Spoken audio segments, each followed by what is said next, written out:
Today's date is December 3rd, 1996.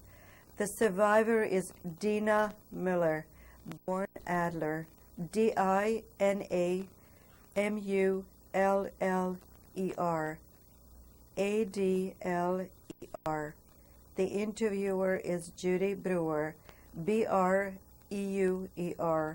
The interview is being taped in Toronto, Ontario, Canada. The language of the interview is English. Today's date is December 3rd, 1996. The survivor is Dina Muller Adler. The interviewer is Judy Brewer. The interview is being conducted in Toronto, Canada. Language of the interview is English. What is your name, please? Dina Muller What is your maiden name? Adler, When were you born, Mrs. Miller? May 26, 1923. How old are you today? Can you figure it out? 74? We got 75? Where were you born? Dubove, a Czech.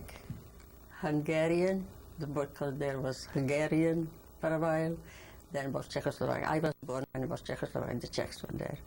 Now it's Russia. So in Hungarian they call it Dombo.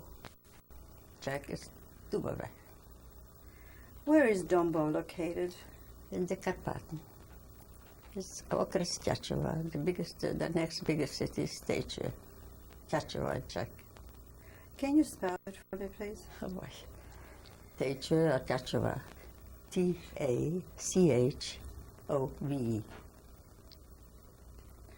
How would you describe the surrounding area From where I come from, of Dombo? for me it was home. It was very nice. It was Jews lived there. We had along with the non-Jews too. Went to school, mixed. If my parents wanted me to go to learn a little bit Yiddish, Jewish religion, we had to go at the evening. It was called Cheder. So all my... How did the countryside look around Dombo? Gorgeous. A lot of mountains, clean air, the water, it was called Reka, it's the river. It was very nice. To me it was nice. Others that came from bigger cities, maybe, yeah, they liked it too. And it was a lot of lumber there. All the biggest businessmen used to come to our district to buy lumber. There was mills to make wood, furniture and everything. I have to have a drink. Getting dry already.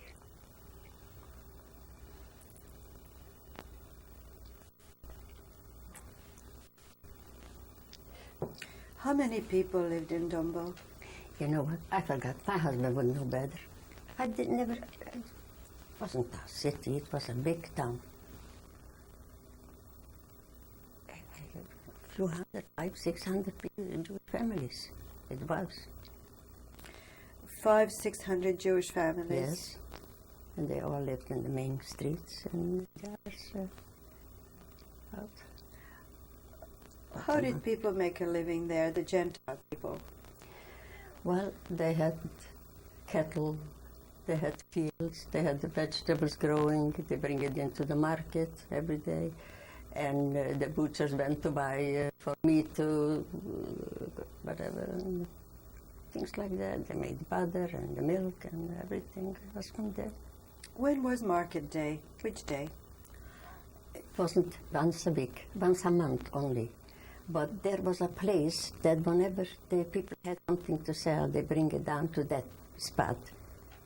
Even every day, you could go and buy chickens, eggs, things like that there. When was the big market day? Which day? You mentioned that there were 500-600 Jewish families in Dombo. How did they make a living? Shoemakers, dressmakers, suit makers, all kind of, they had the trades, stores, restaurant, we had a restaurant. You see, by the Czechs, it was like we had the cigarettes and liquor to sell, not with the glass, just the stamped bottles. We couldn't sell loose. And then another store wanted to open up, but the Czechs didn't allow it. There has to be a measurement between one and the other one, far away. Things like that. Mostly the storekeepers were the Jewish. How many synagogues were there? 2, only 2. But there were a few, but it was far out by the train station or something. In the house, they gave a room, and there was, somebody had Yurtzat or something. They couldn't come into the town to the big synagogue. There was little ones. Where was the main synagogue located in Dumbo? Just next to the police station was one. There was the synagogue, then was the police station, and then we left. Was it a large synagogue? A large. This one was a large. I knew a mother, very nice one. The other one was a little smaller and older. If you were to paint a picture of this synagogue, how would you do I it? had a picture, and I don't know what happened to that picture. Describe the picture for me, please. The women were upstairs. From outside were steps to go up. From the women's room to look down to the men was tiny little windows. You know, like even here they have something like that in certain places. And downstairs were all the men. We looked down. And, when I was a little girl, my grandfather took me in there. When I was 9 years old, the man didn't allow it. She's a big girl already. You can't bring her down here, you know. It was nice. We had a chazan, we had a rabbi, we had a shoaah, we had those religious things what needed. What was the name of the rabbi? I don't know. I don't remember. I don't remember. You know, don't forget, I was a little girl. I didn't even pay attention to those things. I was busy with my stuff. But my husband, when I want to remember something, he helps me. He knows. He remembers very good everything. How did the Jews and Gentiles get along in Dumbo? Not bad, I tell you. Here, a girl cannot go out nighttime, afraid. Yeah? We could go in the middle of the night, and it wasn't lit up the streets like it's in the cities. It was dark. I was never afraid because, like I told you already once, I learned how to sew. Before Christmas, the teacher who was teaching us how to do dressmaking, we had to stay a little later at night to finish the things for the holidays. I was not afraid to go home 11, 12 o'clock at night. They never touched you. They never bothered you. You were safe. Really safe. It was plain Ukrainian people. They were good people. They went to church. Matter of fact, after my house was my grandfather's house, my mother's father, then was a Pravoslav church. Say about nothing nice about that man, because when it was Easter, they claimed that the Jews some people went out of the church. They tried to throw stones. He didn't stop them. That was one thing that everybody knew. How did this happen when they were throwing stones? The Jewish homes, not in our house. They went further down. Maybe they were afraid. Maybe he said, don't do it, but the prayer went like that. Let's go and do something to the Jews, but they did to us. Then they went back from the door, and again. That was some kind of ceremony there going on like that. They said the Jews did something to them. What was it? Killed Jesus. That's what they claim. When this... And now those that were educated and they knew already it's not true. When did this happen, when they were throwing stones? Not Christmas time, Easter time.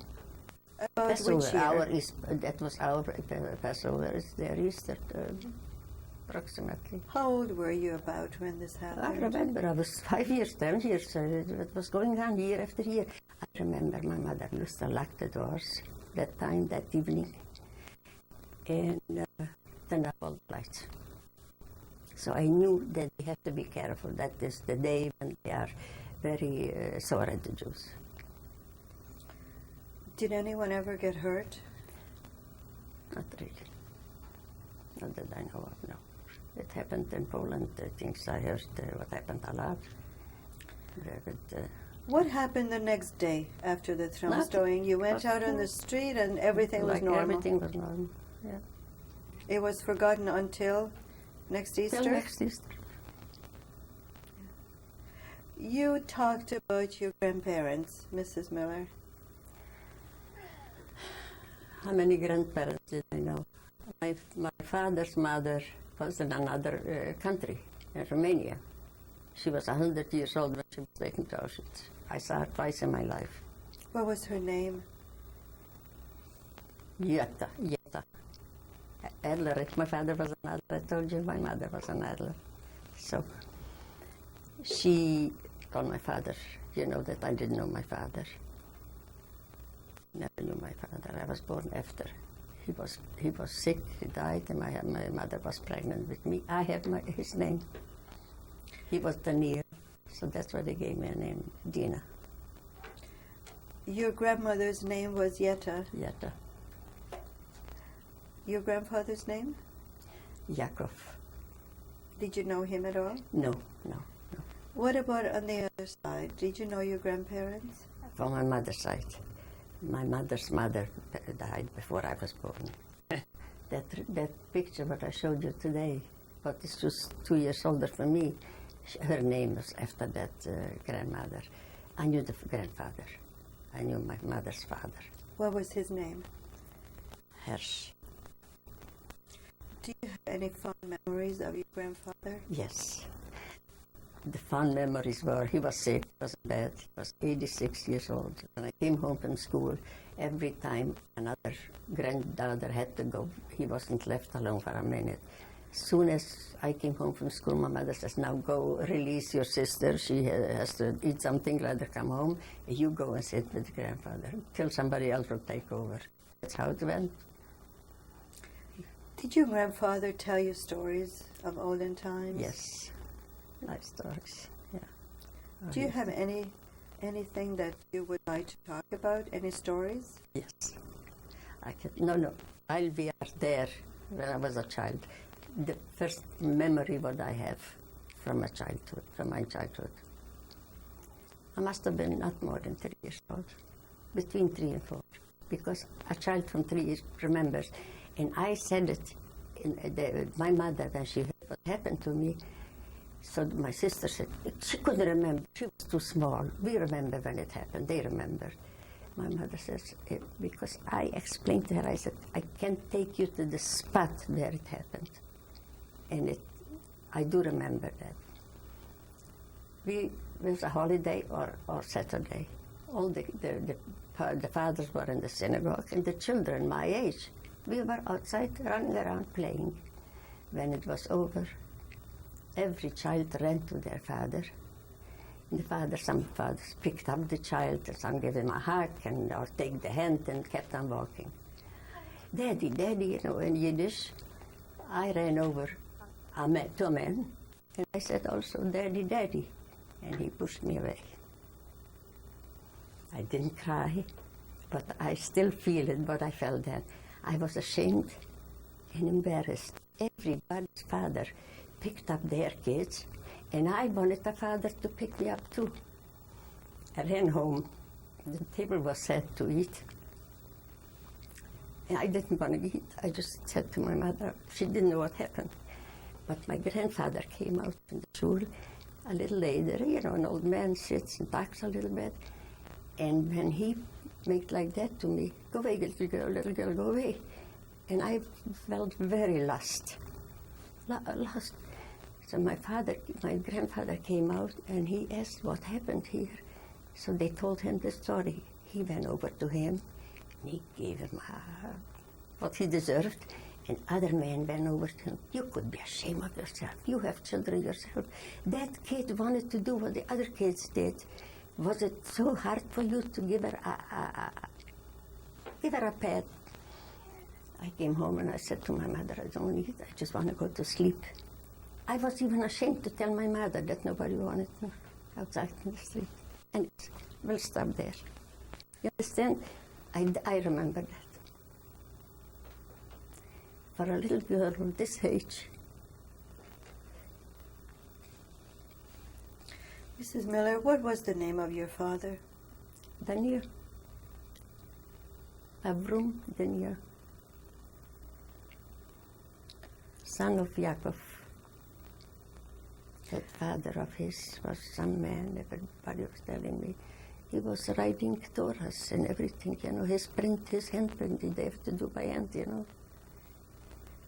And my grandmother was davening the whole day. She was very, very from How did your father die? typhoid. And he got better. And it was a beautiful day, and he said to my mother, take me to the window, open the window, let me feel a little bit fresh air. He got pneumonia, and a few days later he died. There was no penicillin then.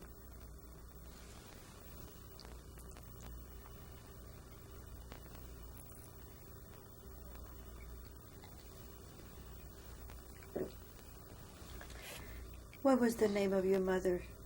Little. Gita. It's in Hebrew Tova.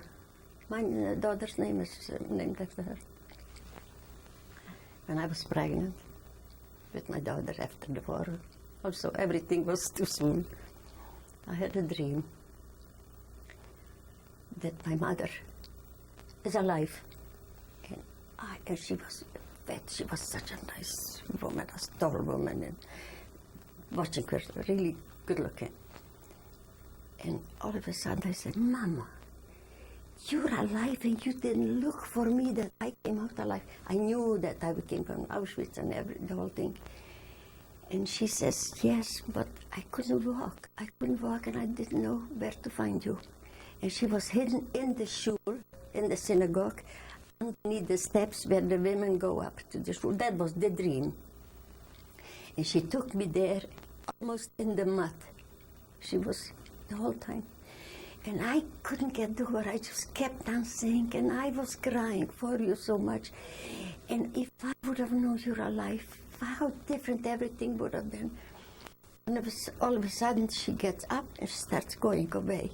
And I ran after her, Mama, Mommy, where are you going, where are you going? And she didn't turn around and she was walking and walking till I see that she's disappearing in the air, completely like a feather. I don't see her no more. And she couldn't have been too far away, but I didn't see her no more. But she yelled back, you're gonna have me. I got up in the morning, I said, I'm gonna have a girl and her name is gonna be Gita. My daughter knows that story. That's a dream. It's not only a dream, but... It was a wonderful dream. And then I had one more dream I had, not with my mother, that it had something to do with the concentration camp. That it's something to tell somebody.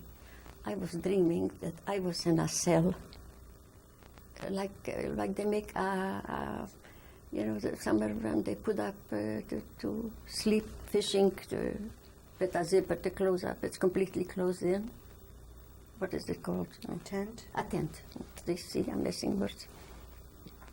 And it was so dark, pitch dark, and I didn't know how to get out of there. And I was covered with my quilt that had feathers in there.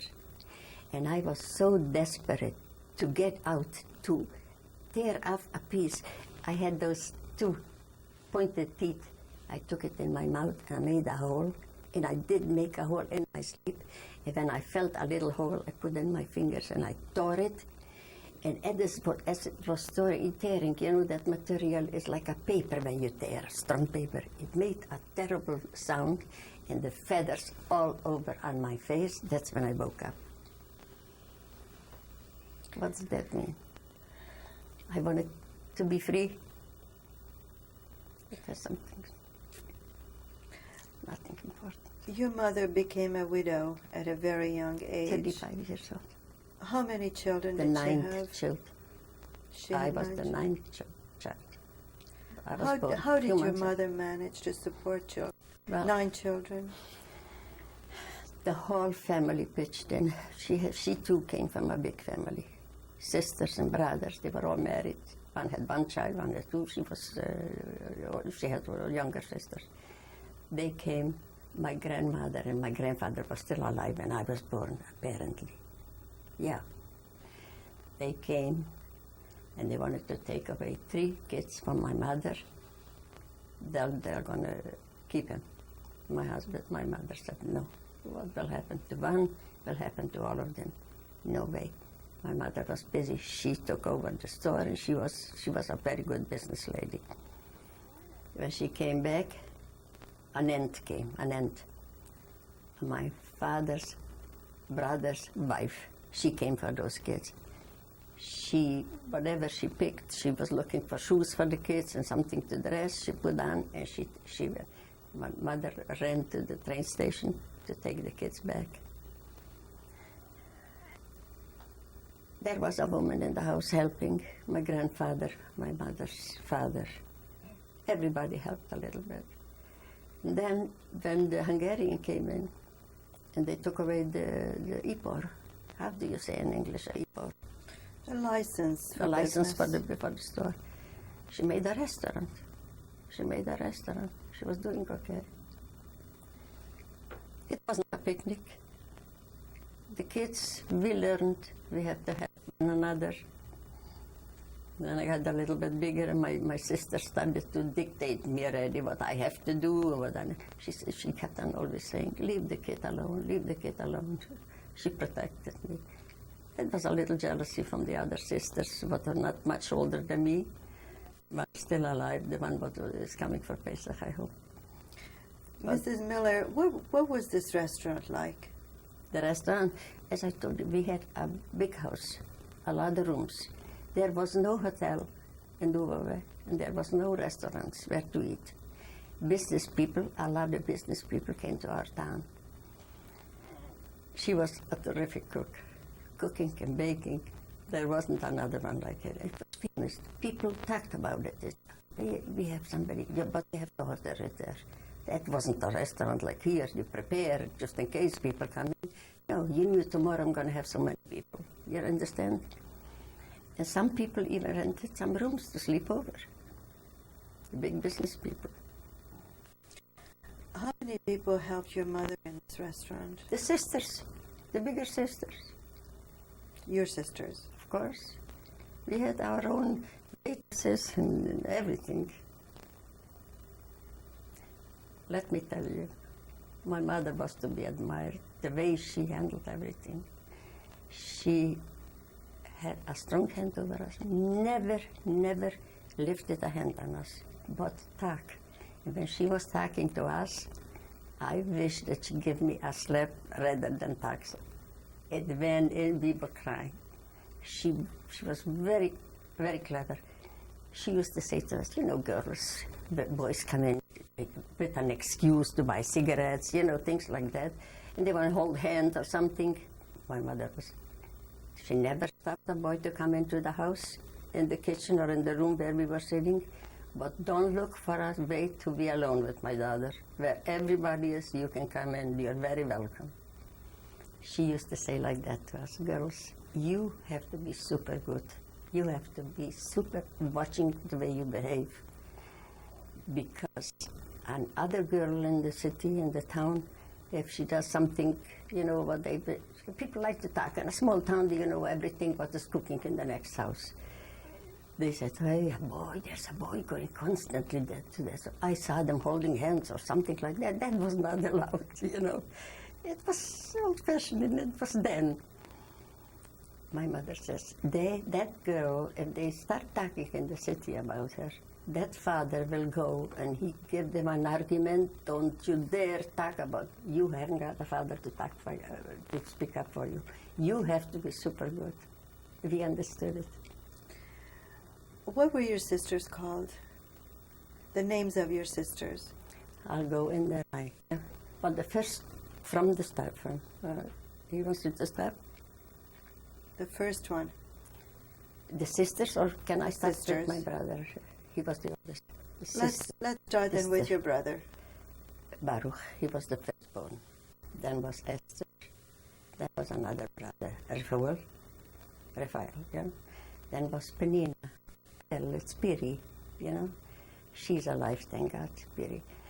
Then was Etja, Ayla, Riti, Cis, Frida, Rivka, and me. Gave you 9 names. 9 I children. didn't skip no word. Yeah. Did you have any favorites And what you mean favors? from all your sisters and brothers?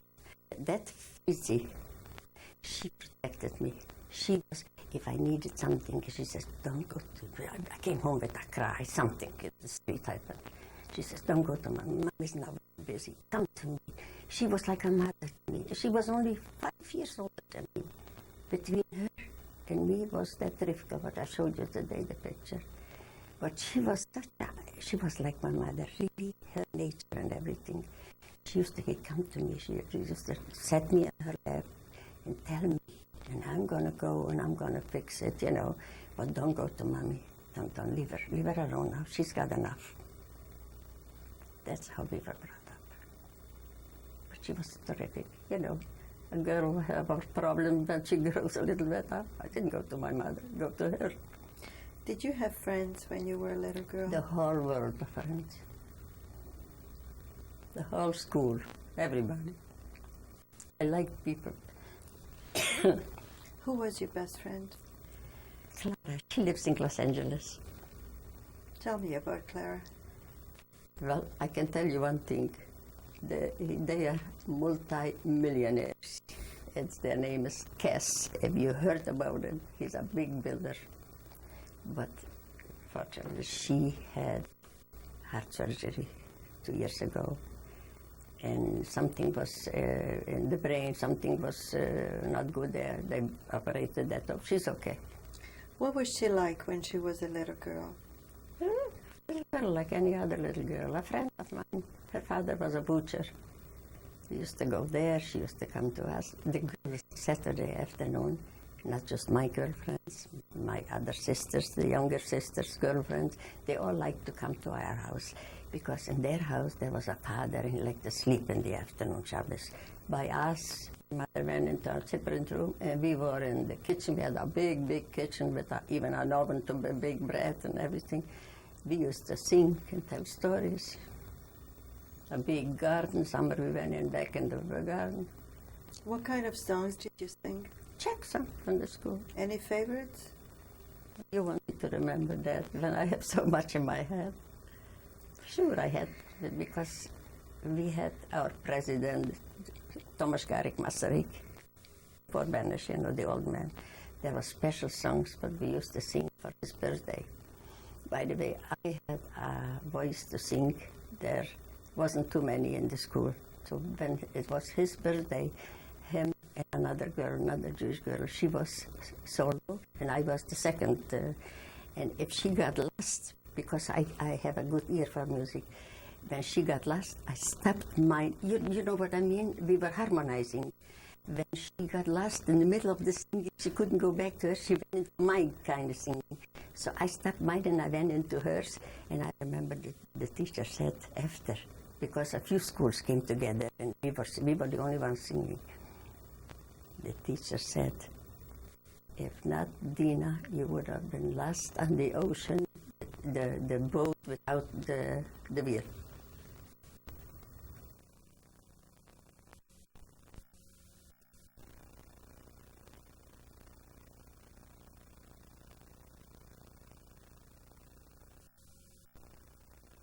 You, Mrs. Dina Muller.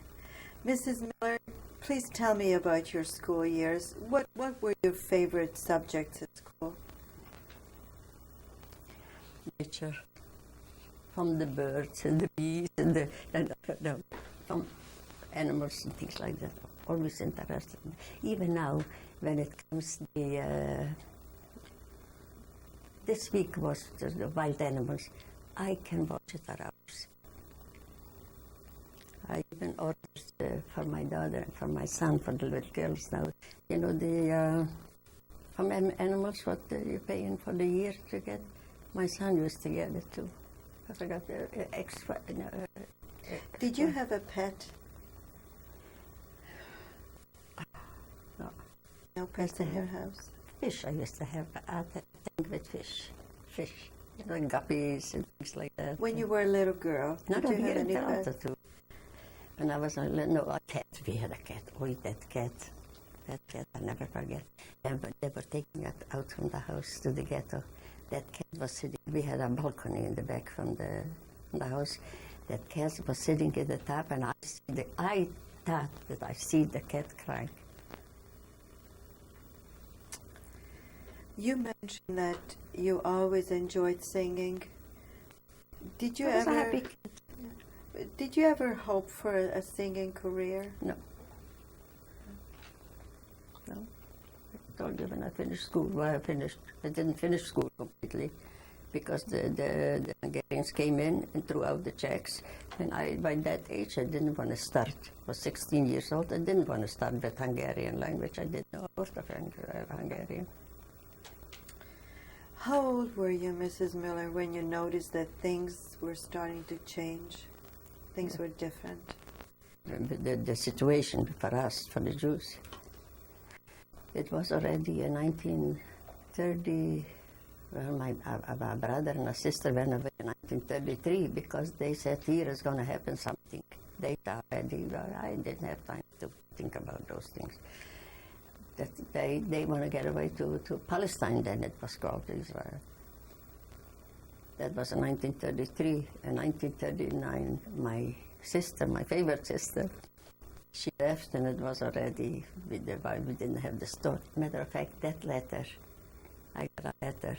I found a letter, what she wrote to us, the very first letter when the England let them already land. And a letter what my mother wrote to her. And I wrote in check for her back how worried my mother was, and please don't let her wait too long from now on. Right.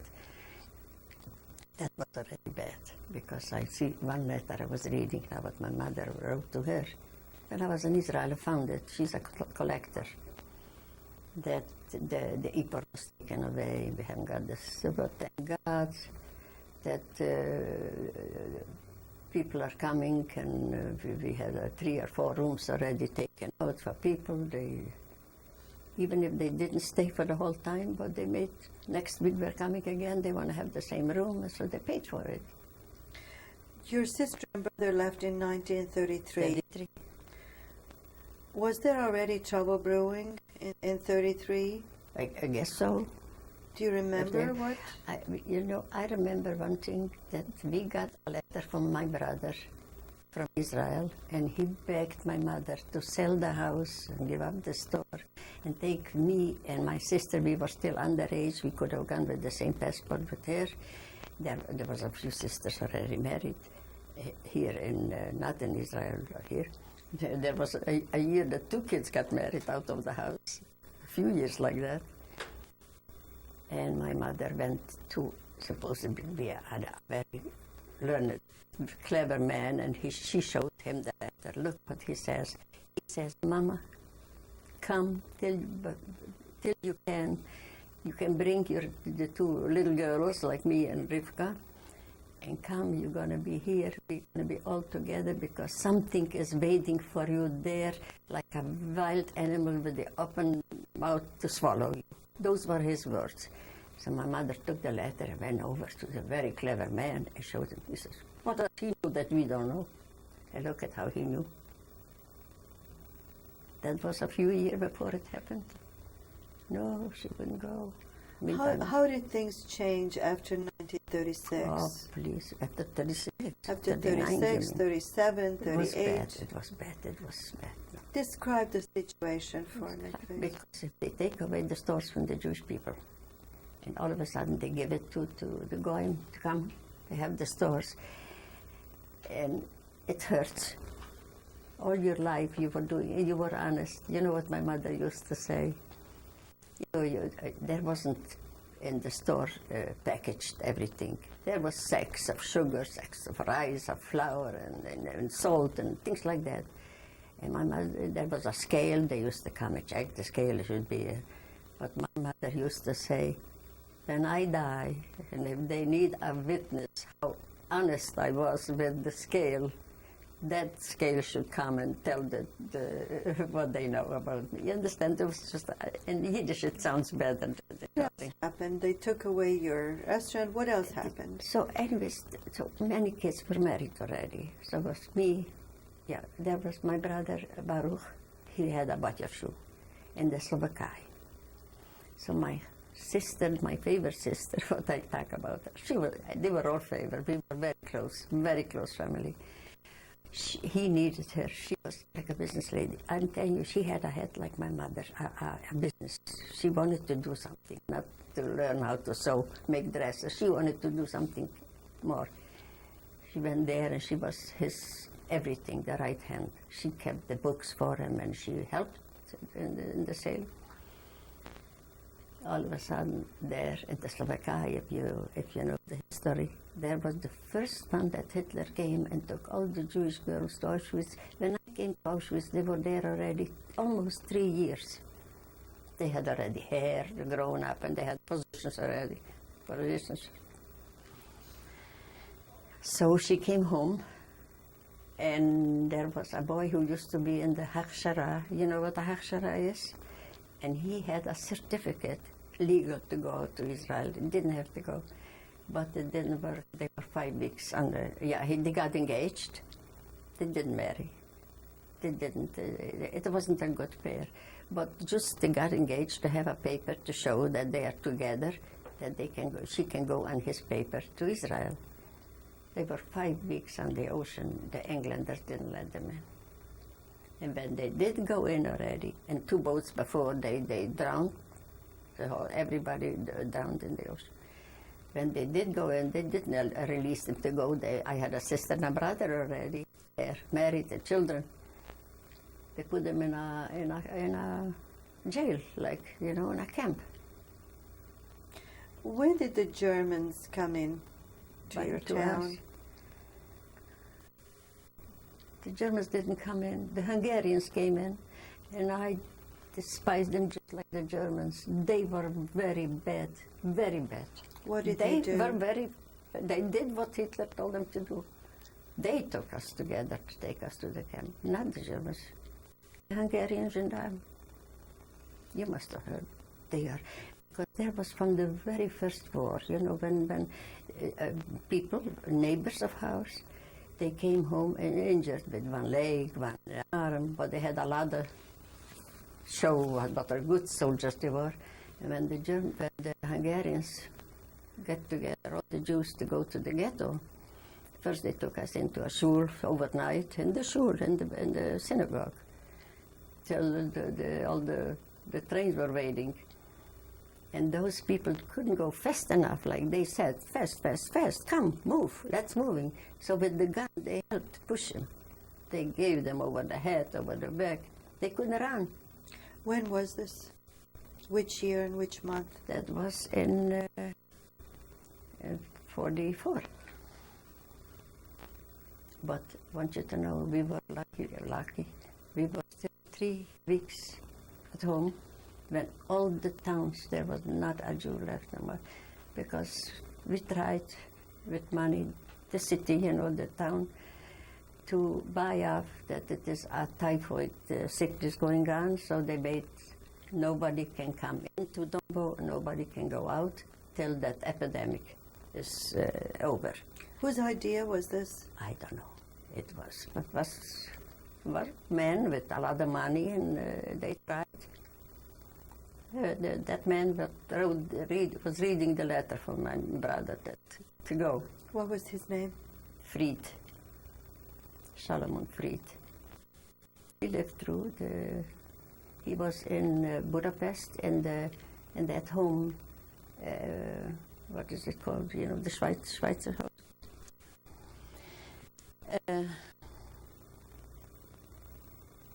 Where was I? You were telling me about your town was protected because they thought it was typhoid fever. When it was over, nothing helped already. You have to go. How did the Gentile people react to this? But first of all, I want you to know there was some good people. I can't say, because I remember one night, a man with a wife came over. And he said to my mother, Hitler, I'll hide you. I'll hide you. I know you have got money. We'll hide you. Because if they knew that somebody has a lot of money, sometimes they went for the money. Then they even killed them or something. It was one or two. It happened like that. My mother didn't want to go, but she wanted me to go hiding. I was the only one, me and my sister who was engaged. We were the only ones still at home. And she was so worried I should go hide. Another thing was my sister, Esther. My husband had a big forest, this his business. And this sister with her husband, with one child, went hiding by one child. She had 4 children, 2 boys and 2 girls, because it was arranged that when it will come time, the Dumbo will be taken to the ghetto. They'll send somebody, the same person who was taking care of them, looking after them. He will come, and I will have to go with the other 3 children. One was 5 years old, one was 7 or 9, and the bigger girl, the oldest girl, was already almost 14 years old. Beautiful kid, Monty. But when it came the night that tomorrow they're going to take us to the ghetto, we knew already. They sent that man, and he knocked at the door when it was dark, and we said, you have to come. I was prepared, we were all prepared, but I was feeling, my God, my mother had 9 children. She should be alone walking out from the house, going.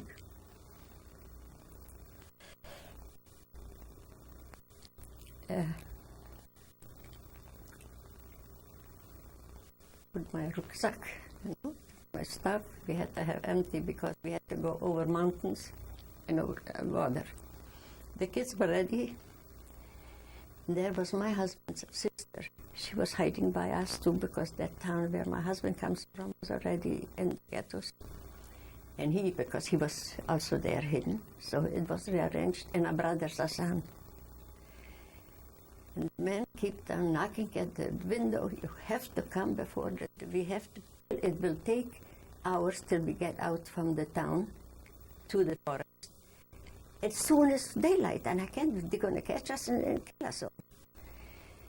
And my mother kept saying, go on, okay, go. She was standing, and I went over to her to say goodbye. She fainted. That's a woman. I never saw crying.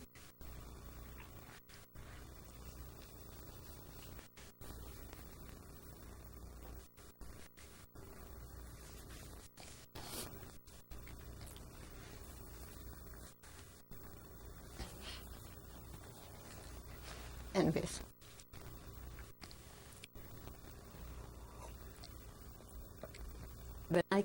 when she came to, I got very scared that she's dying.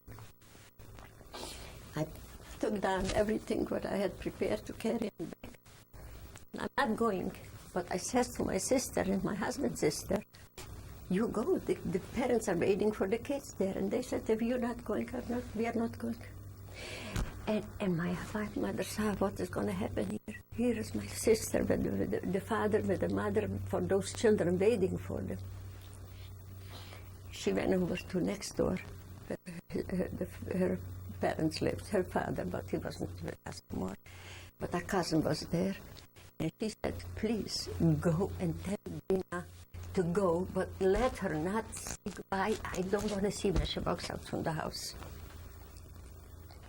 I didn't want to, I couldn't forgive myself right away. I was thinking, why did I let myself talk into, I swear to you, I tell you now, if I would have known then what is waiting the year in concentration camp, I would have still gone. Because if I didn't go and didn't know what happened there, I would have always thought if I would have been with my mother, she would have been alive. So I would have never forgiven myself. So I'm not sorry that I lived through, not to let her go alone.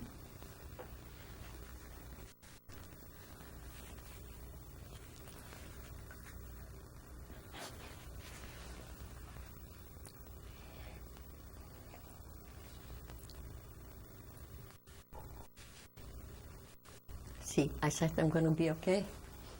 Okay. Tell me what happened after this. After this, we were in the ghetto a few weeks, not too long, because all Where the was ghettos this- were empty. where was this Teacher, ghetto? teacher.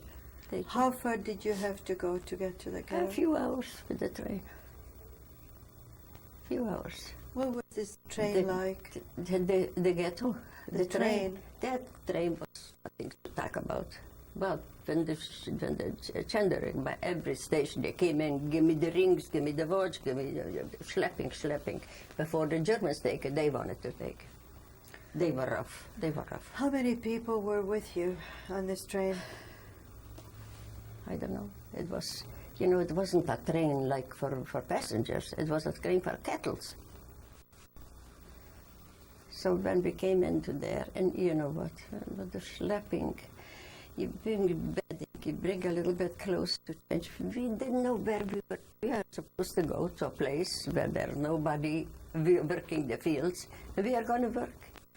So my mother slept. First of all, she baked. She made cookies that stays long. She made rantash, plain rantash, containers. If she cooks a little bit soup, a potato, she's got a ready rantash. It's going to be, something. Bread and whatnot. Potatoes, beans, barley, rice, things like that. And we were sleeping. My goodness, that is unbelievable. They put us into two-story homes, but the Jews lived there before. Empty homes, but were taken away already. Not a piece of furniture, nothing. But let me tell you, the lice started biting there from the people from before. No matter where you wash the floor, where you lay down, that is not important. So we were there a few times. Sometimes some people, not Jewish, the Gentiles, used to bring milk to the gate. They allowed them, but they didn't know what price to ask for everything. Whatever people had, small kids, gave away everything for a little bit milk for the kids. Then they put us in the real trains. It was May 26, was my birthday. Mrs. Friday. Muller, about the ghetto, were there any relatives with you in the ghetto? No, Only your mother? no, but we were all Dumbo. Everybody was relatives, one after the other. When did you Yes, exactly... there was a relative, sure. There was a cousin with a wife, with 2 or 3 kids, I don't remember. Sure. So When did you exactly arrive in this ghetto? Do you remember the date? It was like 3 weeks after Pesach, I don't know. It was Pesach, they took together the other towns. And 3 weeks later we were taken, so figure it out. It was late spring then. Yeah. What did Late you... spring, not late spring, it was in April. Yeah, in April. How many days did you spend in the ghetto? It was more than days, it was weeks. 2, 3 weeks for sure. What did you do while you were here?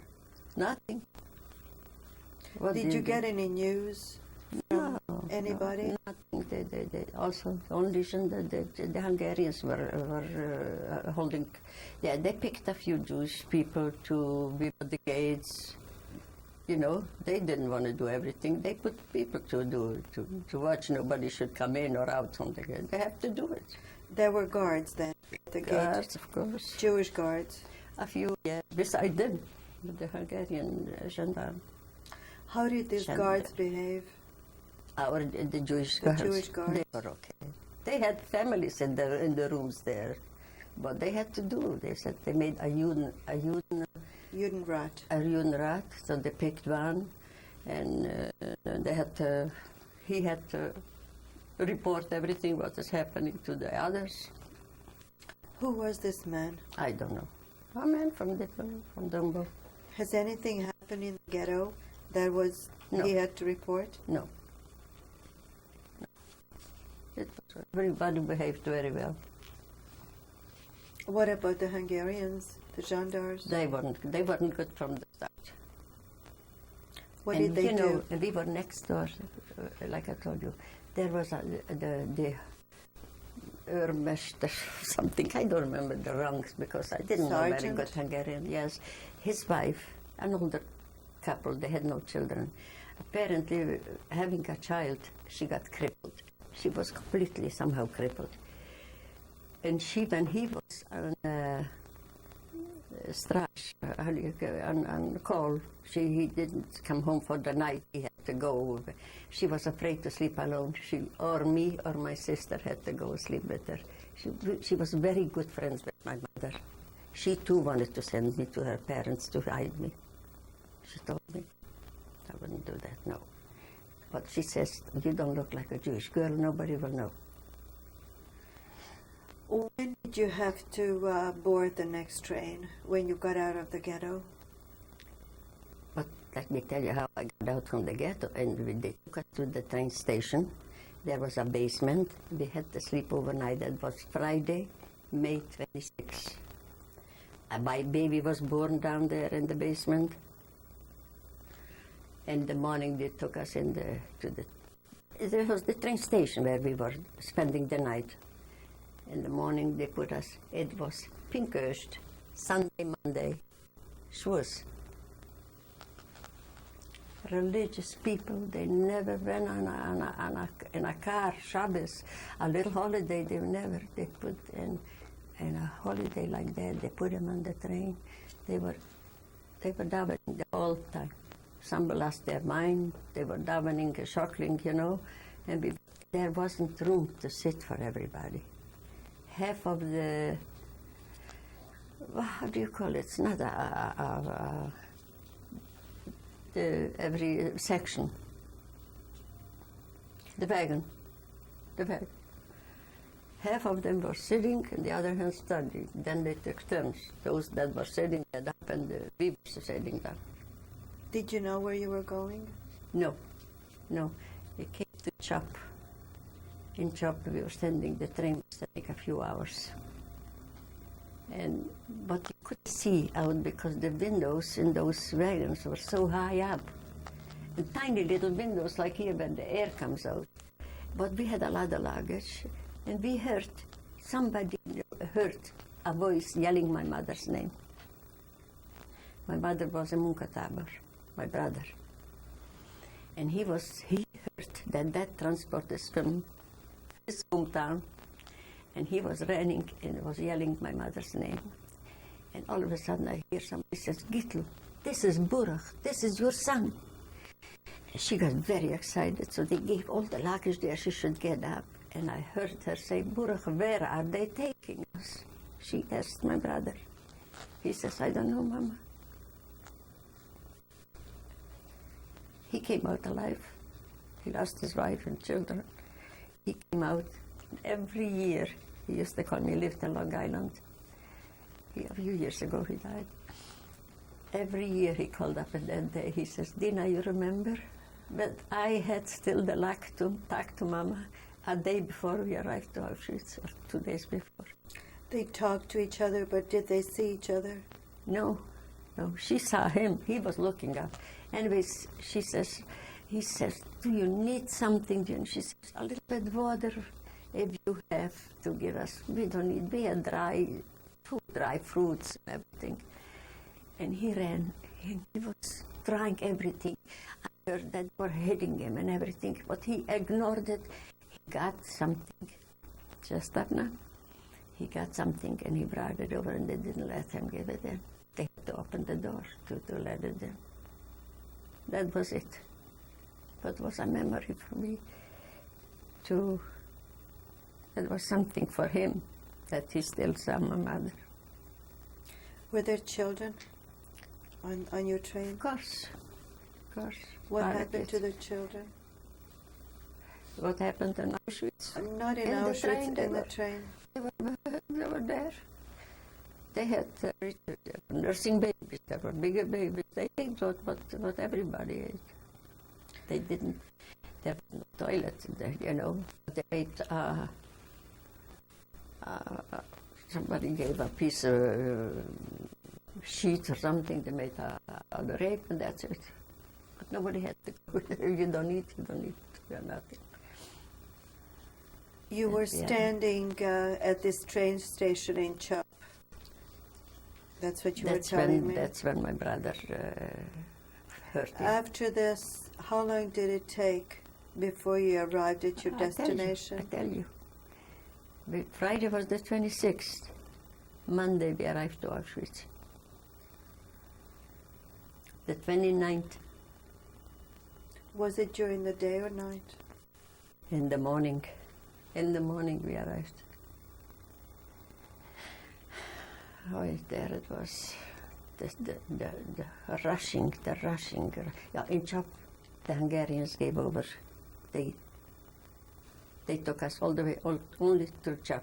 In Chop, the Germans took over. That's when you heard the yelling and the screaming. Again for the jewelry. People said, we don't have no more. We gave it all to them. But every time they came and they were thrashing, we're going to kill you all. People found again something to give, you know. A few times, by a few stations like that. Tell me about the time when you arrived in Auschwitz. They opened the doors, and what happened then? They were rushing so fast, everybody out empty-handedly, everything in the train. That's what hurt when I remember how we were schlepping the heavy stuff to take it to Auschwitz. What did you see when you first stepped off the train? I saw even civil. They took Jewish men, couples, to help make sure that the people come out from the wagons fast. But the yelling fast. Some people couldn't yell. When you sit 3 days in a train without bending your knees, and you couldn't walk, they were like paralyzed already. And the children, anyways, line up. You were hearing the screaming and the pushing. And so everybody take a family. So I was me, my mother, and my sister, and the 3 kids, one line. And we started moving. The men were right away separated, the women with the kids. And we come, and then Mengele, I see him before my eyes, because I saw him plenty during the year I was there. He was standing. One day, I wanted to explain that Auschwitz, that Birkenau. I made a picture. I was a very good drawer. I made such a good, exactly picture from the A, B, and C Abteilung, from the men, from the gypsy, and the wires, the electric wires, but I didn't take care of it. I haven't got it. I could still do it. Just up.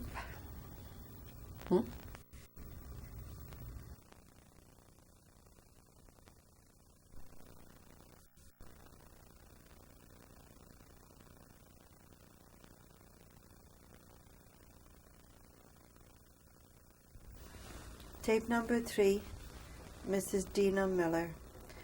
Mrs. Muller, we were talking about the time when you arrived in Auschwitz. Please continue. What you saw when you got off the train. I'll tell you. Another, like I told you, that they were rushing, terribly rushing everybody, pushing and rushing. Some couples, you know what a couple is? Those that helped, they were taken, they were working by the crematoriums too. If they saw a young woman with a small kid in the hand, she said, give it to your mother. We didn't know why he does that. Give the child to your grandmother, give the child to the mother. Some mothers wanted to do it, some didn't want to do it. But what I'm going to tell you now is really unbelievable. That a young, he was in the 20s already. There was a young mother, must have been a first child, beautiful, wrapped. She was holding that baby in the hand. And that Nazi saw, and he came over like that, looking at the baby. And she helped the child to look to him.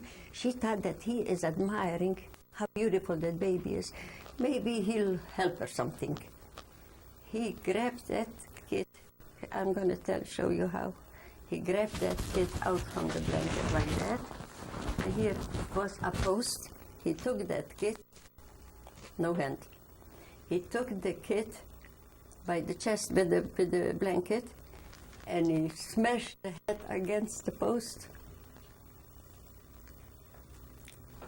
Mother got like paralyzed, shock. I don't know what happened because we had to move on. The child gave one cry, that's all. He couldn't have come out alive. Then you hear another woman, a young woman, she was put apparently in her wagon to keep order between if somebody gets sick or something. She was a nurse in profession. She had a child, they took away the child. And all of a sudden she turned around, where is my child? She started yelling and screaming, where is my child? A capo or an SS came over. I don't remember that. He said, you'll see, all of you, you'll see one another later today. So they lined up. That Mengele, a man, if he spread his leg and if somebody was short, you can walk through, not bending down between his legs. You can walk through. That's how tall he was. That uniform and everything, standing right in front, looking through the five of us, but everybody like that. And he pointed out, not just pointed out, he came and he grabbed me by the sleeve like that, gave me a push, and the others, he said left for me, right, links, recht, that's all what you hear. And then I almost fell. That's how he pushed me to the other side.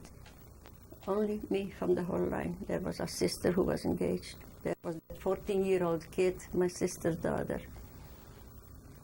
And when he pushed me over to this side, I almost fell, and there was already from before my line, others. Oh, you're here too, you're here. Girlfriends all went to school together. And all of a sudden, I think I was looking, where is my mother? Where is my mother? I looked back and I was looking, where is she taking? We are going to one end, and they're going to. I saw my mother turn around and looking after me. And why? You know how people are. Gossips.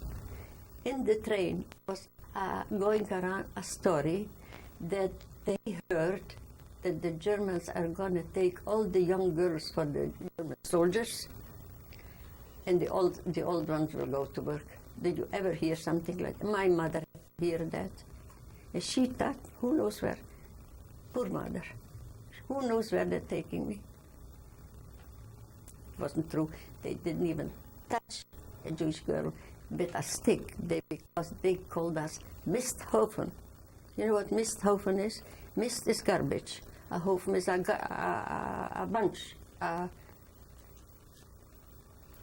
lot. You Misthofen. That was our name. Did you know what would happen to your mother? Did you have Not any right idea? away. No. Anyways, at night time, we didn't get food, we didn't get water that day at all. Where did Because they take you? They took us to Lager A, walking to this thing. In that line where we were taken in to make the selection, who should live and who should not, the next lager by past the wiring, we were taken in there.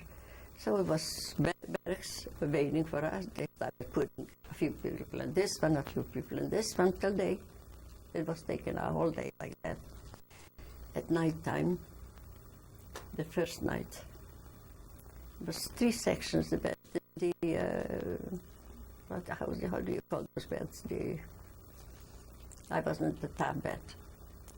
Like sardines. Nighttime was very cold there. So those that slept in the middle, the next day they had to sleep at the end, and those took the middle because it was cold. One blanket for 7, 8 girls.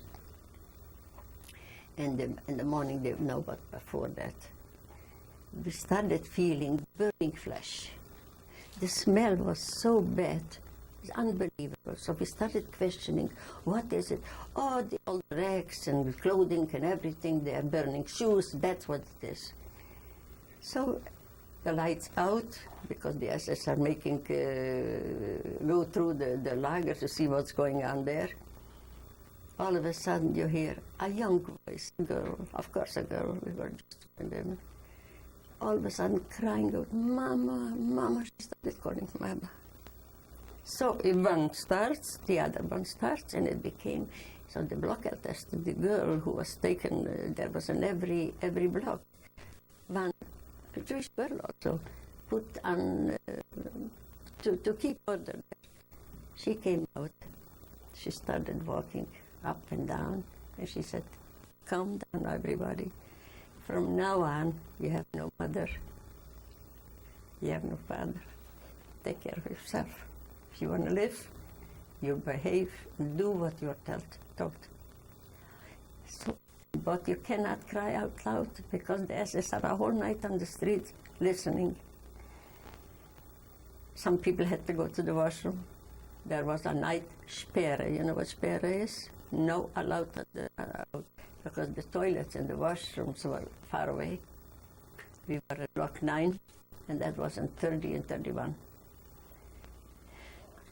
So all of a sudden you hear just everybody crying for themselves in a quiet cry. In the morning they woke us up very early. Sail up, Helen. Row. They had to count us, because that was going on already then, that they started building underground, Polish people underground. There was a lot of non-Jews too in Auschwitz, you know that. Even Germans, we had the Star of David, they had a black triangle on their sleeve. They didn't agree with Hitler or something, but they didn't go through selections, no, nothing. Polish girls, but not in my block. Very early they woke us up, line up, 5 in a line, and we had to stay for hours till they came to count us, and then back in the... We wanted to drink water. Imagine that where we had to go wash ourselves. It's science. The crematorium was okay, but the water, if you shouldn't drink, it's dangerous, it's poisonous. Can you believe that? Science, big science on the it was a whole row with faucets, you know, and science was not to drink the water. It's rusty. Anyways, we got used to it already, that's it. In the morning they brought coffee already, they started giving up coffee. Mrs. Miller, I would like to just go back a little bit when you arrived there. Did you get to wear your own clothing? Or no. When we came, when they took us to make the selection, you know, to bathe us and everything. Everything was going with such rushing us, rushing and pushing, it's unbelievable. We had to undress very fast, like you slap down, not with the buttons opening. And you leave everything, they said, the shoes separate, the clothes, everybody made bundles to recognize. When I come out from the washing, we should find out, nobody got their own clothes, nobody. It was, we stand in a line, and they were throwing to us clothes. A tall girl had got a small little thing, a small girl and a long one. You're lucky. I had a black silk dress. Go to a party. That's what I stayed the whole time in Auschwitz. what else did they do to you? Underwear they give us, and then they put us into a room before the bathing. Shaving. Completely shaving up. Wherever there is hair, what can I tell you? The soldiers, the German soldiers stowing. Now, here, this is girls. We come from homes, like I told you. You can't even hold a hand with a boy. Here we have to get undressed completely, and they are looking at us. That was, you wish you were dead. You wish rather to be dead than this should happen to you. Terribly embarrassed. So that's over too. Because after that, whenever they said, who wants to go take a shower? I wanted to go always, but I wasn't afraid no more. And we went through the gates from the crematorium. And the capo, the Sonderkommando, you know what the Sonderkommando is? They were very close to the crematorium, but every 3 months they were taken to the crematorium themselves, and other people they put in instead, because they got out of their minds completely. The ice was a very tall brick gate, a wall. They used to, whenever we came, the SS ladies or the men, they made us sing with German songs. But by the gate, and they marching songs like the soldiers. But when we came to the gate where the crematorium is, we stopped ourselves, and they never said weitergehen, sing. They kept quiet. They knew that we were already where we are, that we couldn't sing no more. They were looking down to us, and their eyes were not like human eyes no more, wild. Was there music in Auschwitz? When we came in from the train station to home, they greeted us with beautiful music. What kind of music was this? Music. Was there an orchestra? An orchestra, a whole orchestra. Who was playing in the orchestra? I'm sure Häftlinge, Sinte, the people in the concentration camp, whoever could. Do you remember There any was of even this? Jewish, Polish girls, I forgot their names already, opera singers. They were singing. Sometimes they made like a little concert for them, for the German ladies and the men. They came to listen. What were these German women like you're talking about? What were they doing? They did, ordering us. Listen, one day, there was a Grace was her name, a Oberscharführerin, I remember. Beautiful girl. She came to make a check in the block if people have something smuggled in. If she found a needle. Listen, one day they announced who was to go to Auschwitz to bring blankets. It was in the fall for the winter. Auschwitz itself, we were Birkenau. It was a walking distance of 3-4 kilometers. We walked barefoot, and where we were walking was those tiny little pointed shoes. We came back, it was bloody, the feet. And there was 2-story buildings, brick buildings. We were standing down, lined up. We had to hold our hand, and they threw down blankets, and every girl got 2 or 3 blankets, counted on the hand, and then we started marching back. When they started counting the blankets on my hand, I noticed they gave me 4 accidentally, and they counted 3. I said to myself, good, I know how to sew. I'm going to make myself for the winter. You know, the German ladies were wearing, it looked like a skirt, and it was a pant, what is it, culottes, whatever it's called. I'm going to make myself with a cousin of mine, Bella. She lives in Israel. We were very close, me and that Bella. And my Blockelteste arranged, she was already 3 years there. She had already somebody passed the wires, a man who threw in an apple button pile, an onion. She said to him, I need a scissor, a knife she had, because the bread that came in, and she had to put it out for everybody else. I said that she had a knife to cut the bread. A needle she needed. So I pulled out threads from that blanket to be with what to sew. And I cut them, but when we were going out for Seelapper, we had to hide it. Very good to hide it. We did. One day that bread, like somebody told her, it was in every block she went in when we were standing outside to count for counting. The block had to be completely emptied and cleaned up. She went in and she found those 2 cut up pieces material.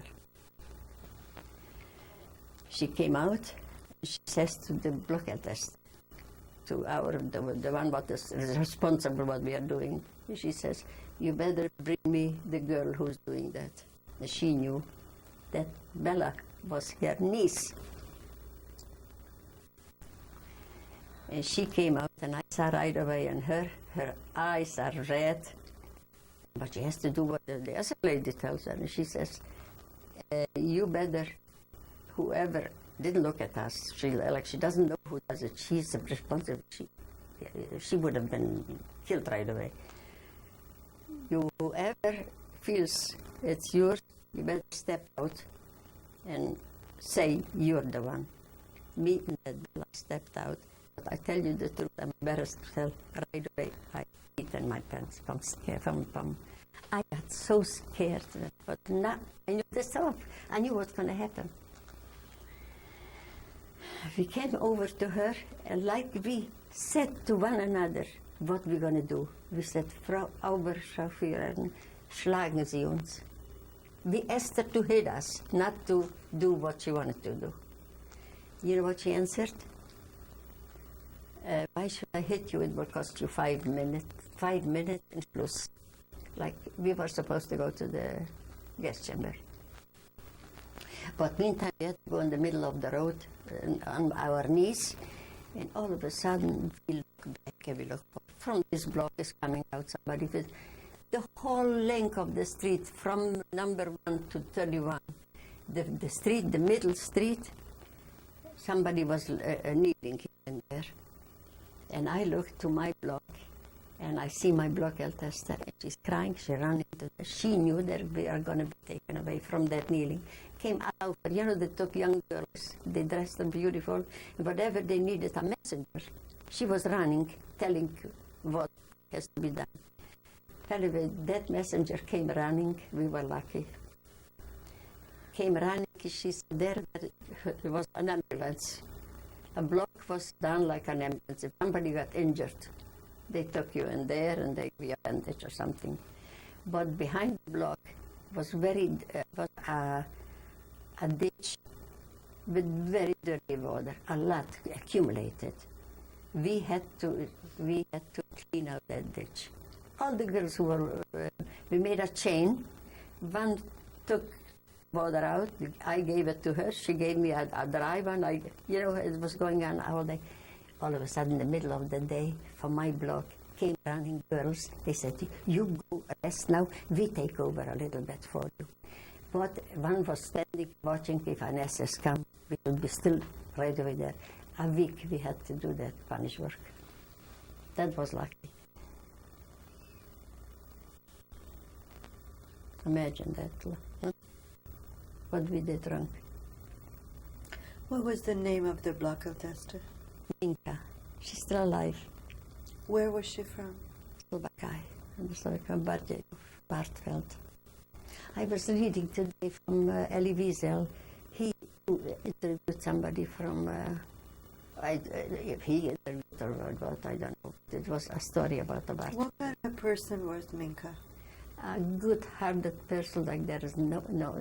Can't say that about all the black testers. She cried with us. It was raining one day, and those that slept in the mud, and there was water coming in from somewhere, and they were sleeping in the mud, in the water. So they started at night, and she came out, and she was crying. She was crying with them. She arranged something for the next day. They should bring gravel or what. I don't remember. She was a very good-hearted person. She lives in Haifa. I've seen her already a few times when I came there. Have you ever seen people in Auschwitz who had medical experiments done on them? There were a few of them had their nurses there. Just they're even in the first few weeks when I was in the camp already. A lady had a baby, nighttime, but you did hear a peep from her. A candle was lit. Somebody who had children before helped her. And as soon as the baby was, we didn't hear a cry from a baby. The baby was delivered in a pill and right away covered. And I don't know where they put it. Was this in your block? In my block, yeah. We just heard at nighttime, shh, shh, shh, and somebody should stay by the door. There was two entrances to that block. Somebody should stay on both sides to see if SS is coming. That girl was alive. I don't know if she came out alive. I don't know. A young woman, married woman. very, very first baby. Were you aware of the fact that they were doing medical experiments? No, much later we did. Much later. That Minka, she knew. Later she told us. Later she had a little speech. She came out nighttime when everybody was in the bed. She came out and first she told us what she went through. They built Auschwitz. She was there. There was nobody. They didn't bring in new people then. They were building the crematorium. But look at that. Look how they was planning building. Like I read something from Buchenwald and the other places where children, school children, they took tours there. And the kids got from Israel, I guess, and from other countries. They said that was a factory for killing built years before, preparing, they're going to do this and this. It scared them. It really scared them. They said the Germans were building killing factories. Mrs. Muller, what were you doing from morning till night in Auschwitz? Did you First, have any work? There was one time, look, they took, I was in C-lager and A-lager first. Then they took us over to C-lager, that was the Czech lager, they called it the Czech lager. They made here like a little factory. Listen, I volunteered to do that too. They brought plastic strings, and we made rope from it, rope. It was, we had to make balls, round balls, big balls. And the one who made most of them, they got a bottle of beer to get, I don't remember what, some kind of cancer drink or something.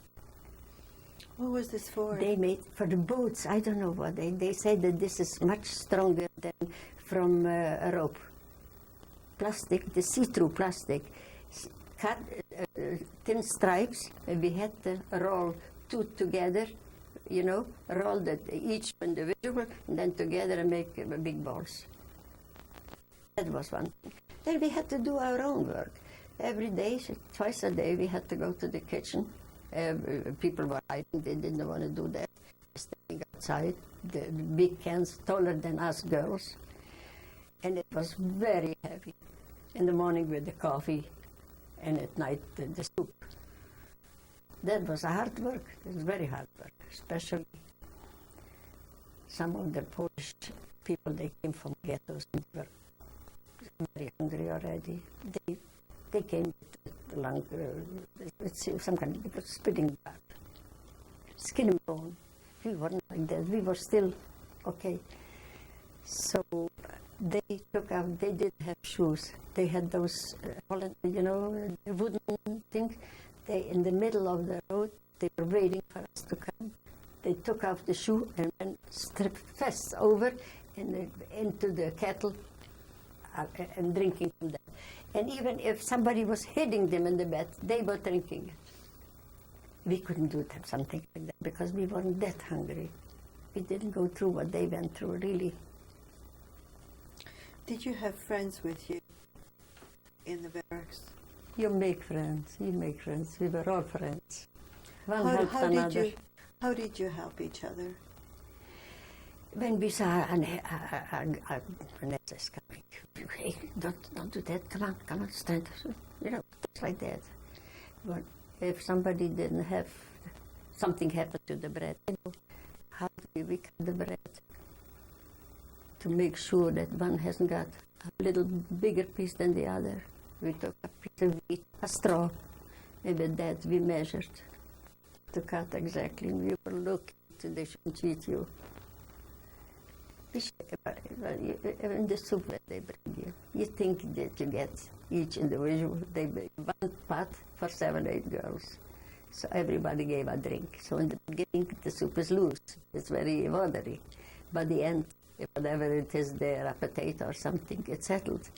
So to make sure that one doesn't get the water and the rest who has to do. So we kept on back and forth. Everybody should have eaten. That was something too. How did you support each other emotionally? We told them, you're not the only one. We're all in the same boat. We have to fight. Somebody has to come out alive from there. We have to tell the world. We are afraid that nobody will be alive. Because every 2 weeks Megala came to make selection. There was less and less and less. No, they were taken away. A lot of people were taken away and transported. Germany needed people for work, factories and things. But when they took away those people, we thought they're for sure they're going to take them, to kill them. They should know where they're going. But the end was after the war. We found out that they were really taken away to work.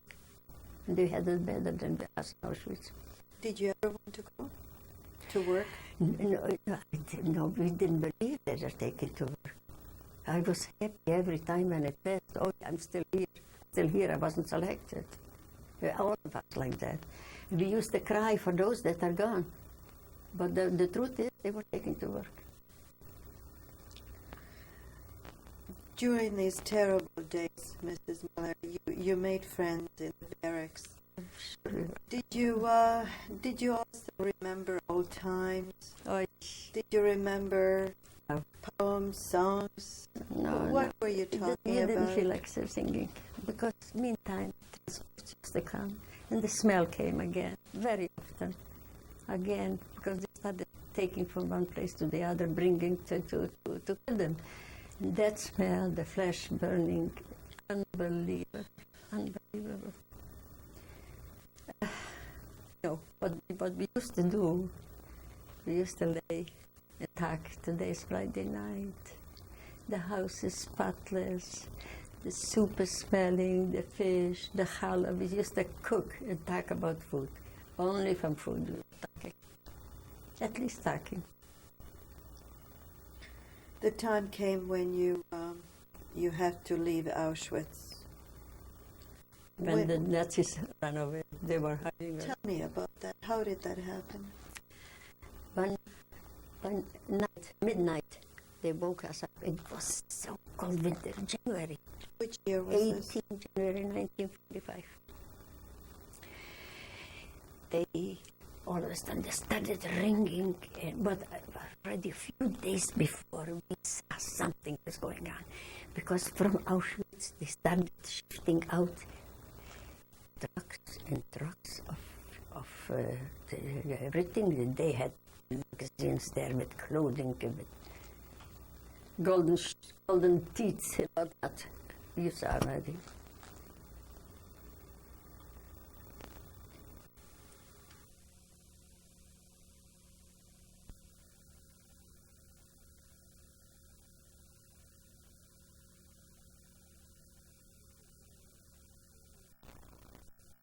For Mrs. Dina Muller. Mrs. Muller, previously we were talking about the Germans leaving Auschwitz. Tell me, please, what happened before that? The Germans left Auschwitz. I started to tell you about it, but it was 1945 already. Let's go back a little bit. In September, we noticed in the morning one Germany missing. There was three crematoriums. And by the wires, girls came over to tell us that we knew already we were one time in the same lager. They're even digging up the ground and putting grass on. Shouldn't be seen that there was something going on. The Germans are taking a lot of stuff and sending away trucks and trucks, merchandise are going out from Auschwitz. So I'm going to leave that. They didn't take selections no more. They didn't take, again, people to the crematorium, nothing. But here we are already in January, one night. The bells are ringing and yelling and screaming. Up, everybody line up by the kitchen. The kitchen was at the beginning of the block where we were, the wiring. We were all lining up there. And the snow, it was so big. The cold, unbelievable. I had no socks, no kerchief, no hair, a silk dress with shoes, bare shoes. And we started walking and walking and walking. Some girls went in, those that worked in the kitchens. They knew already the SS wasn't there. They went in and they brought out a whole bunch of breads, and they put a belt around their waist, and they put sugar into the blouse. It should stop by the waist and shouldn't fall out. That's how we got a little bit of sugar. She gave those that she knew. I was one of them. She gave me a little bit, and a bread. I put it also into my blouse. And we were walking, and it was unbelievable. Then they put us on a train. In the train, in the next wagon was men's, but we girls didn't look like that. The men were just eyes, holes in the face, a hole, and the hole was eyes. So skinny. Men didn't get more food than we women, and it looks like it's not enough for them. And they saw that we are putting slowly from it was open wagons, open completely. The snow was putting out, standing, or everybody was standing. So weak, and when it's cold, you feel very thirsty. You feel so thirsty all the time, you just want to drink. So we were licking the snow from one another from the shoulders. I felt so sorry for one of those men across in the other wagon. I threw them. I asked him where he is from. He told me, not far from my section. One of the brothers was alive, and I told him the story that I gave. He says he didn't come out alive, that man. I don't know what his name was. So we were going and going. On the way, there was other transport, looked like it for us, because people were shot or something on their knees, frozen, and from the nose, looks like it was bleeding, and it was like icicles to the ground, from the nose to the ground, icicles. One night before that, they got into there was a farmhouse. And they started putting where the cows were, a few girls into the barn, and the rest into the house in the attic. Those German attics are too clean. There wasn't a piece of rag or a piece of paper, nothing. We were crying a whole night from pain, the bones. Those were lucky that went in where the cows are. They even went down and milked some cows, and they were drinking it nighttime. I took off the shoes. I thought I'm going to rest for the night. Took off the shoes, they should dry up. In the morning, one shoe went up my foot, the other shoe I just couldn't put on. And what am I going to do? We have to line up and start walking in the snow and the cold. What am I going to do? Those people that were dead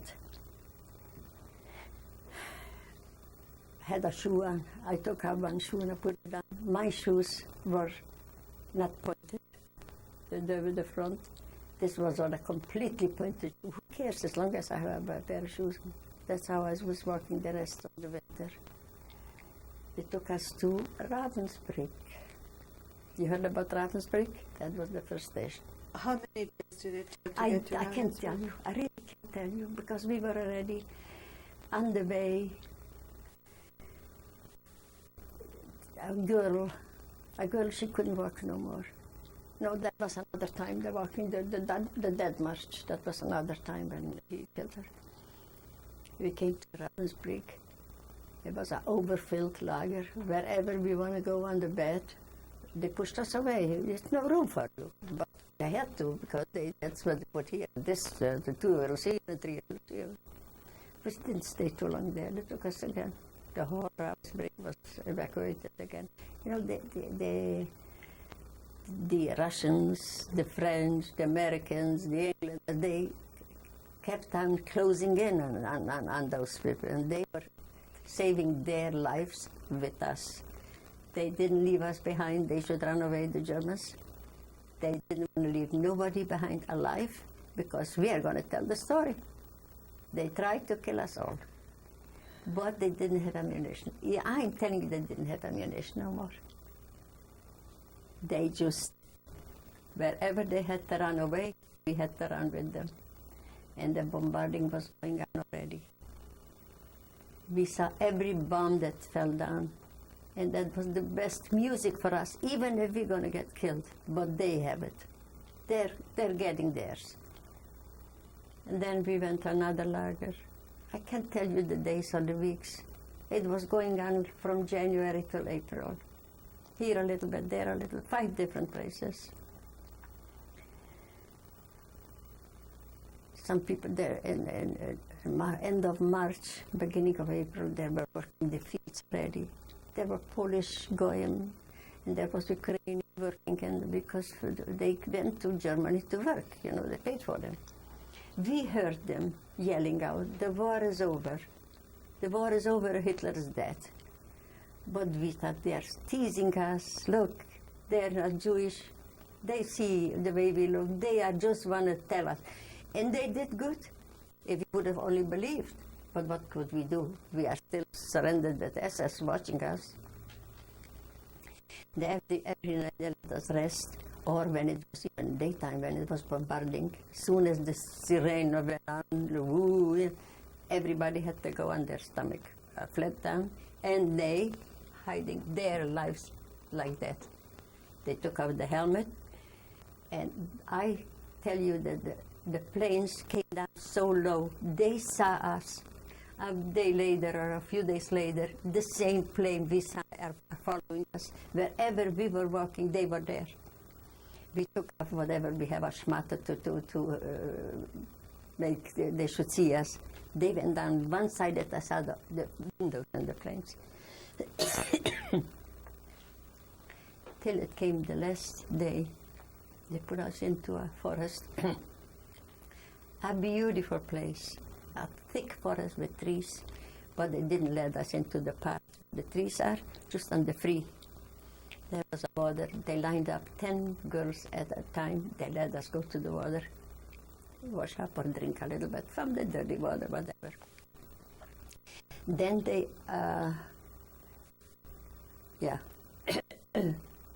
they came nighttime, and they slept over the night on the field. April, what can I tell you? It was raining a lot, it was cold, the sun came out, it was beautiful.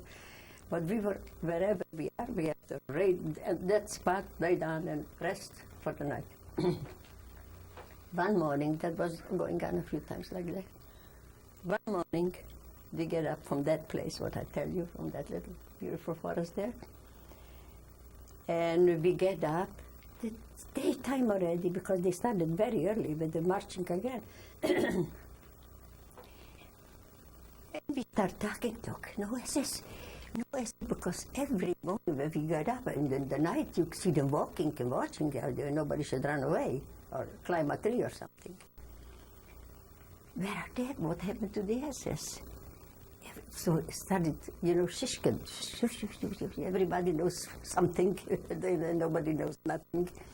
All of a sudden we see an older SS. His name was Oberscharführer. Herr Oberscharführer. We saw him coming from a house where Germans lived. We didn't see the house, they knew.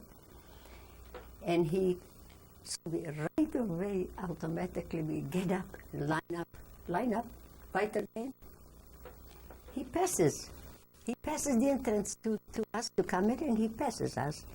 So we ran after. We came out to the edge of the street, and we said, Herr Oberscharführer, geht's forward, you get in Freiheitsloch. That means, gate forward, you're going to the free, I don't know what kind of expression this is in German, a Freiheitsloch. A loch is a hole. And he take off the helmet, threw it in the side from the street, and the gun, and he starts running.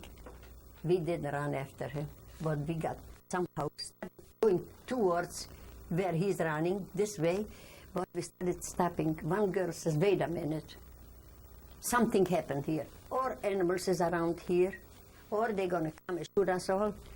She started climbing up a tree. We don't know where we are. Nobody knows. The Polish girls know a little bit more because they were very close to the border there, you know. Auschwitz was, I have a friend here, she's not alive no more, in Toronto. She came from Auschwitz. Her parents was in Auschwitz. It was not a city or town. So she climbed up a tree and she says, I see roofs, houses. So we started going towards what she saw. An old gentleman, a very nice German gentleman with a little cane walking. There was a clean water and a walk, a special for walking. He came, we ran over him. First we asked him, and I forgot that town. That was a town that gave up themselves. It was white flags on the windows, sheets and everything. We took off the sheets later on.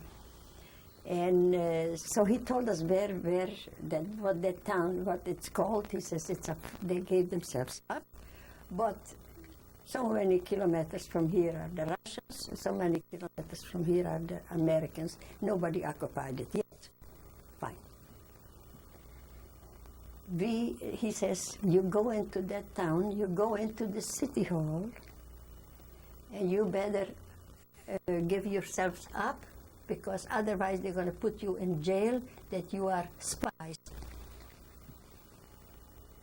No, that's all what we needed to hear. He didn't see the way we look. 3 weeks we are eating only green grass. Green grass, but wasn't bitter. That's what we were eating. But I didn't tell you a day before what happened. A day before, looks like they announced in a town. There was not a young man, a German civil, only without feet or something, you know. There wasn't old people, old women and old men. We didn't see nothing else. Small, tiny little kids or old men. They announced in that city that there are so many, I don't know, we started 3,000, we got free 250 people. We started that March, 3,000 girls, 250 was alive. To bring pelkartoffel, you know what it is? Potatoes boiled with the peel and all. So they brought like, you know what, little bed tops, what you made a kit, and little wagons, hand wagons. They brought it with blankets covered, and they lined us up, and we had to come forward, and everybody get a potato or two. We had to pick up the dress or something, and they put it in there, and then start running to see where to sit down with the girl, what you know, what you're close to, and enjoy the potato. First time we had something warm. My turn. So what happened to me? My turn came. Potatoes were all gone, but just the broken pieces were there, and the mostly peels. So that whoever, I don't remember if it was a girl had to help us or a Nazi himself, he gave me a bunch and the dress. I don't care how it looks. And I'm looking, where my girls, where my Lagerschwesters, we're going to enjoy it. All of a sudden I feel somebody, whoop, and grabbed it from me, and I don't have nothing. I started crying. Alice was there, and I pointed out it was a Ukrainian girl. From the concentration camp. I started crying, and I showed to the SS, look, she grabbed my potato. He came over and he gave me in the face. One side and the other. My nose started bleeding right away. Then he says, go put a white coat compression on the back of the neck. So I had no, but my Lagerschwesters we'll have it all together, what they had. We shared it. That's it. Now,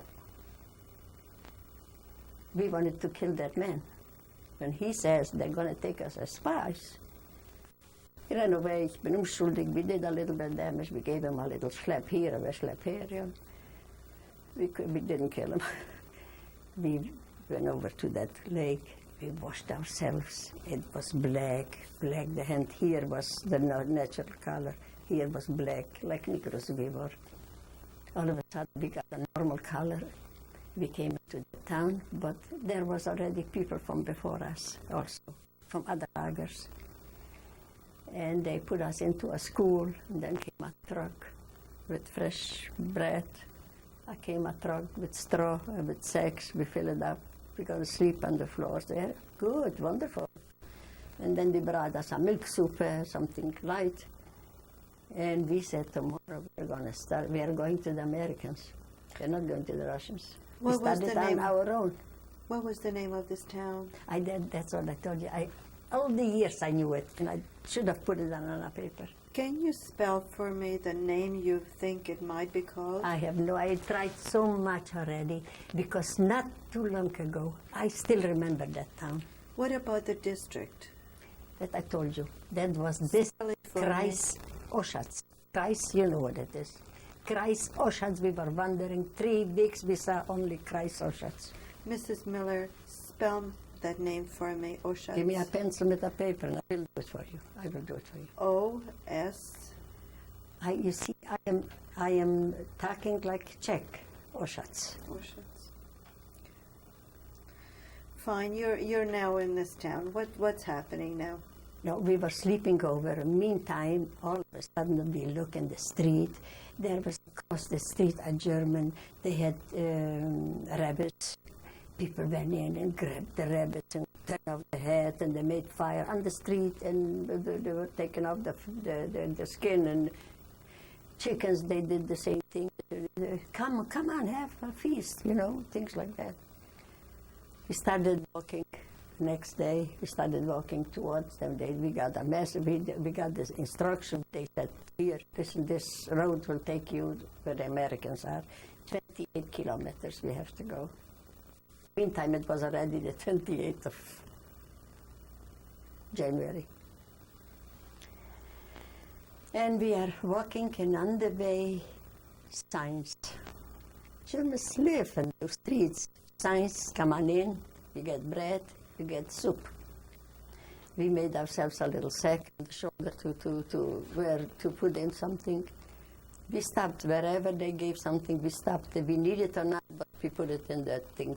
To know maybe tomorrow nobody's going to give nothing, we should have something. We came to an end train station, open wagons, not for people's wagons, One has full of flour, one has full of corns, one has full of whatever, but no sex. It looks like people were going in and grabbing, and then you see there was so many men already came from other lagers. They went into barns, they get cows and calves, they killed it, and they carried it on the shoulder, halves, and they made fire, and they started calling out, "Girls, come on."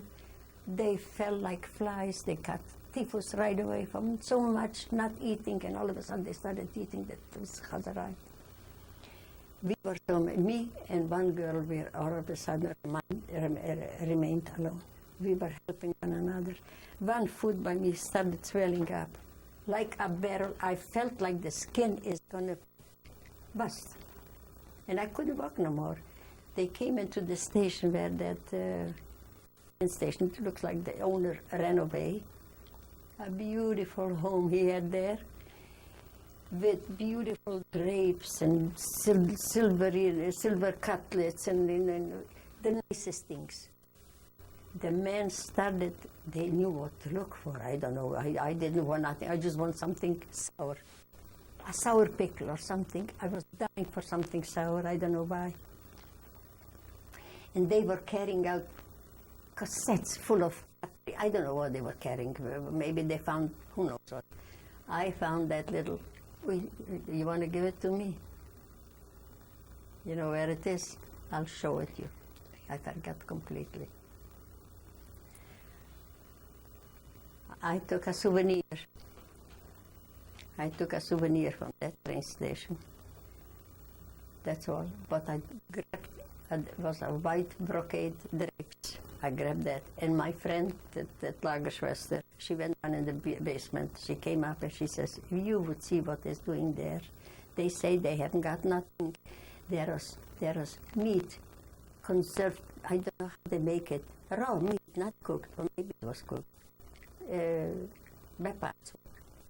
I don't know how. Smoked meat? Not all smoked meat. It was with all kinds of spices. There was barrels of eggs, raw eggs, in Wapno. You know what you make to for the walls to make white? What is it called? That material? Paint. It's the raw paint, the flour, the powder what you make paint with. That keeps eggs very good preserved. There was all kind of preserves. All she brought me is something sour pickle. That's all I wanted. So we went out, and we hear across the water is the Americans, but we cannot go there because the train is the bridge is bombarded, falling into the water. The water is very deep down. We were high up. The ground where we are standing is much higher than the water down there. So they came over. They heard the Czechoslovakian girls. The oldest was a Czechoslovakian. For years he was in America since he was but he was an older gentleman already. He sent some soldiers. He says, "Would like to take you over, but the night is coming. It's going to be dark. Like we cannot just take one at a time. We have to make for you to cross the water. From their side, they have to put ladders down to the water. From the ladder to our side, they have to put boards. And from our side to the board, like a sliding thing. But we shouldn't slide and fall into the water. They had to put protection, little wood things, you know. You understand what I'm talking about? So find a place to sleep. Tomorrow morning, as soon as it's daylight, we are coming to take you all over. Find your safe place." And it was impossible to find a place. We were afraid of the men. They were wild already, the men, you know. They ate already fish. And they see barishnias, girls. And we are so helpless, and we are looking. We don't let go one another. Whenever we wanted to find a place to sleep, we look in. There is already another man with girls too. I said to her, "You know what, we're going to wander around during the day in the free. I don't want to hide in a corner. I just want where everybody can see us." All of a sudden came a messenger. Right away we should come, they started over. They saw what is doing here on this side and wanted to protect us. He said, "Come right away to the water." But he saw that we are already aerobic a little bit here and there. Everybody has something in their hand. You must have completely free your hands. Leave everything. Don't worry about nothing. We went running, boy. We came there. And we started going one at a time. An American soldier holding a gun, coming to the flat board until we reached the other side.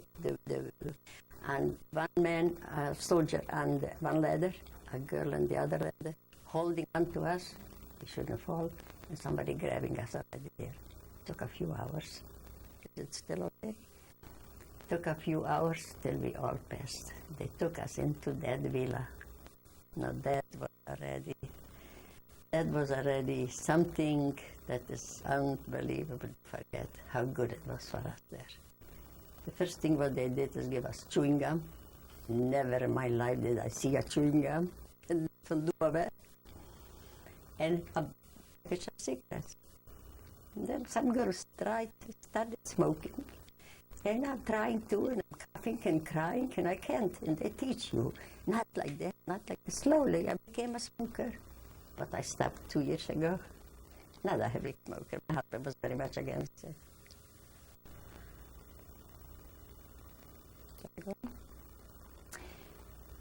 They put us into that villa. The next morning came from the city the most nicest families, ladies, and young ladies and older ladies, clean, to do the dirty work for us. That was like a satisfaction for us. Look, who's going to work for you? German ladies.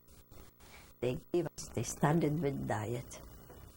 Very slowly, that night they gave us biscuits and a tea. The next morning, like a few days they were going, adding a little.